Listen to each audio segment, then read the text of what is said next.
दोस्तों, middle east से जो खबर आ रही है वह किसी एक दिन की नहीं, आने वाले दौर की दिशा तय करने वाली है। ओमान की खाड़ी में चीन और रूस के जंगी जहाज एक एक कर पहुंचने लगे हैं। कुछ पहुंच चुके हैं, कुछ बस पहुंचने ही वाले हैं। वक्त की सुई तेजी से घूम रही है और हर गुजरता घंटा हालात को और खतरनाक बना रहा है। कहानी का दिल धड़कता है उसी जगह जहां दुनिया की नसें मिलती हैं, स्ट्रेट ऑफ हॉर्मुज। यहीं ईरान पहले से पूरी ताकत झोंक चुका है। मिसाइलें समंदर की छाती चीरती हुई उड़ रही हैं। एंटी शिप मिसाइल्स का अभ्यास चल रहा है। ईरानी नेवी अलर्ट पर है और तभी वह खबर सच बन जाती है जिसका अंदेशा था। चीन के जहाज ओमान की खाड़ी में दिखने लगते हैं। रूस के डिस्ट्रॉयर तेजी से उसी ओर बढ़ते हैं। अब तस्वीर को जरा ध्यान से देखिए। इसी इलाके में अमेरिका का विशाल एयरक्राफ्ट कैरियर एब्राहम लिंकन मौजूद है। मतलब यह कि अब एक ही समंदर में, एक ही सांस में आमने सामने खड़े हैं अमेरिका, ईरान, चीन और रूस। यह सिर्फ मौजूदगी नहीं है, यह आंखों में आंखें डालकर दिया गया संदेश है। सवाल हवा में तैर रहा है, क्या यह घेरा है?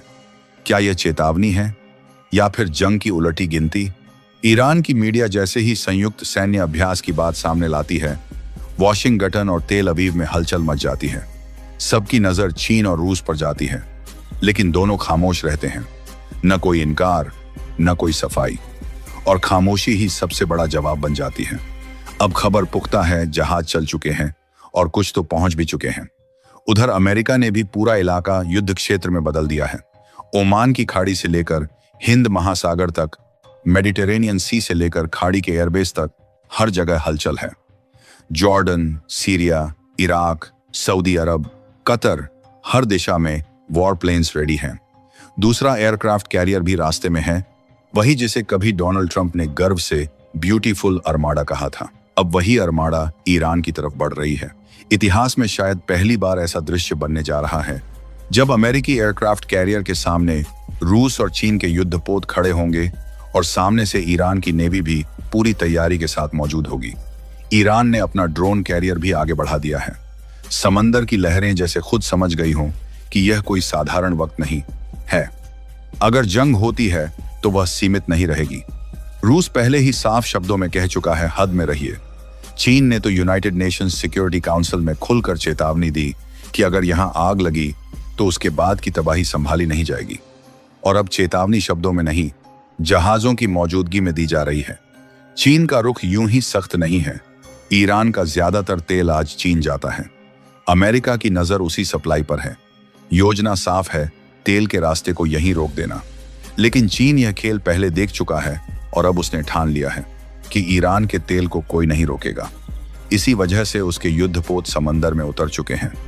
इसी बीच उन रहस्यमयी कार्गो की चर्चा भी तेज है जिनका सच अभी तक सामने नहीं आया। CIA और मोसाद इसी पहेली में उलझे हैं कि आखिर चीन ने ईरान को क्या सौंपा है। जवाब कहीं ना कहीं इसी समंदर में छुपा है। अब अमेरिका के सामने रास्ते बेहद तंग हैं। हमला करता है तो जवाब कई दिशाओं से आएगा और दुनिया हिल जाएगी। पीछे हटता है तो उसकी साख पर गहरा घाव लगेगा, और अगर यहीं खड़ा रहता है तो रोज अरबों डॉलर जलते रहेंगे बिना एक गोली चले। इसी उलझन में बैठकों पर बैठकें हो रही हैं, रणनीतियां बन रही हैं, लेकिन फैसला अभी भी अधर में है। और इसी बीच चीन के जहाज पहुंचते जा रहे हैं, रूस के जहाज करीब आते जा रहे हैं।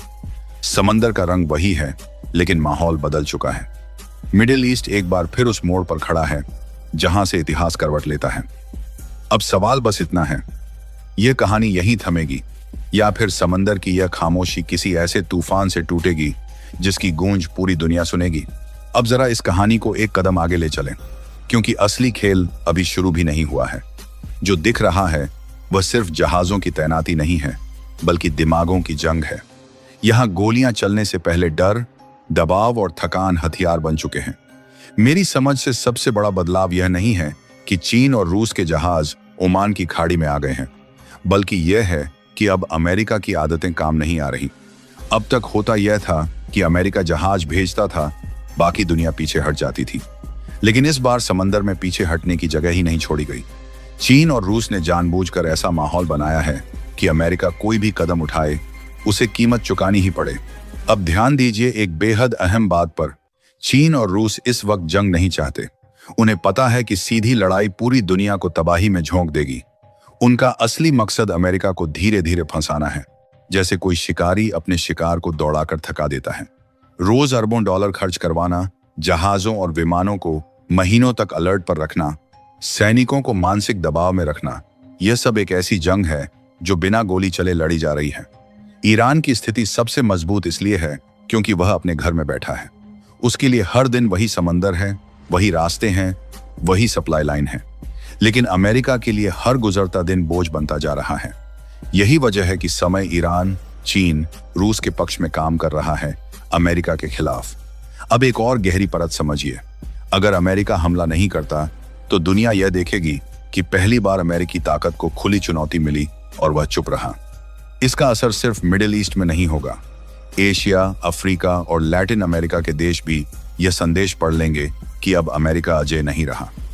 यह असर लंबा और खतरनाक होगा। अगर अमेरिका हमला करता है तो जवाब सिर्फ ईरान से नहीं आएगा। जवाब तेल के दामों से आएगा, वैश्विक बाजारों से आएगा, सप्लाई चेन से आएगा।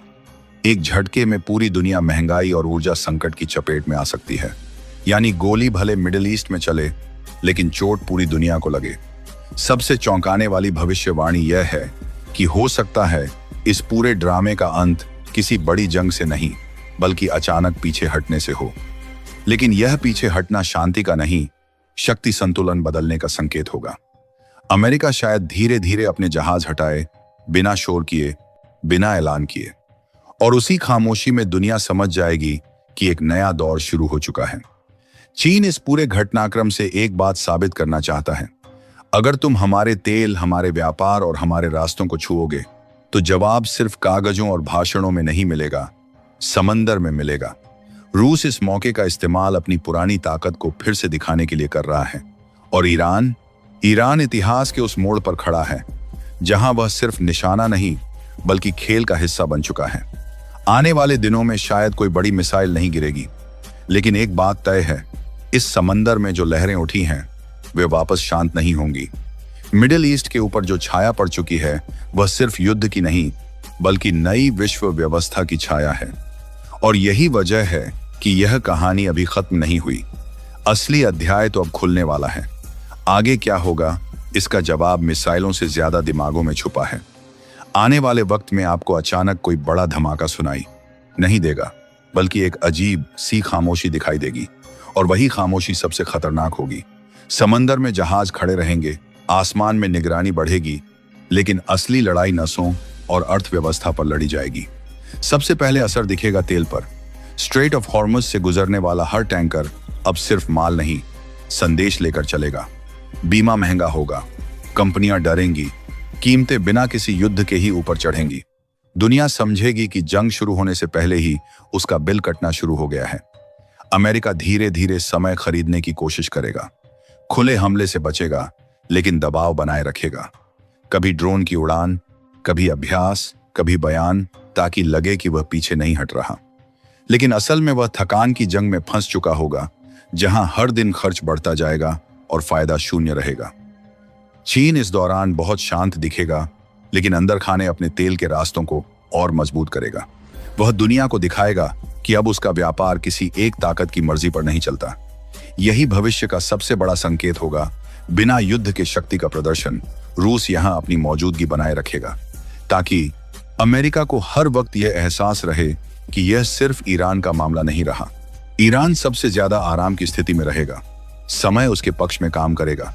जितना लंबा तनाव चलेगा, उतना ही वह साबित करेगा कि उसे घेरना आसान नहीं है। धीरे धीरे वह क्षेत्रीय ताकत से आगे बढ़कर निर्णायक खिलाड़ी के रूप में देखा जाने लगेगा।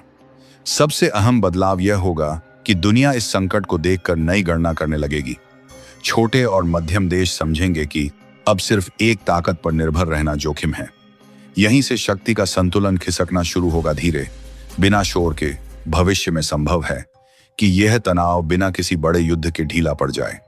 जहाज एक एक कर हटें, कैमरे हटें, सुर्खियां बदल जाएं।